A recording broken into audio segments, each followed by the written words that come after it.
Hello বন্ধুরা, আশা রাখছি তোমরা অনেক ভালো আছো। দেখো, যারা স্টুডেন্ট আছো, পড়াশোনা করছো, হয়তো চাকরি বাকরি পাবে পরে, তারপরে যে বাড়ির কাছেই পোস্টিং পাবে ব্যাপারটা সেরকম নয়। বাইরে কিছুদিন হয়তো থাকতে হতে পারে, তারপরে হয়তো বাড়ির দিকে পাবে।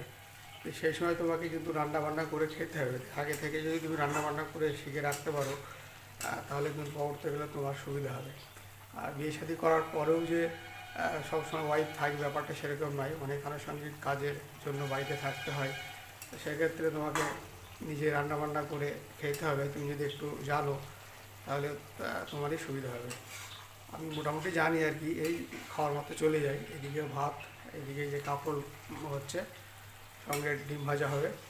তো মোটামুটি যা হোক, খাওয়ার মতো যেটুকু জানি চলে যাচ্ছে।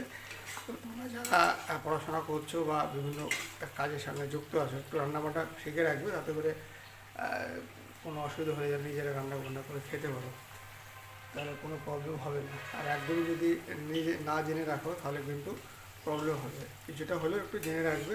আর যে কোনো কাজ শিখে রাখা ভালো, তখন কোন সময় কোন কাজ কাজে লেগে যায়। তো সবাই ভালো থাকবে। Thank you.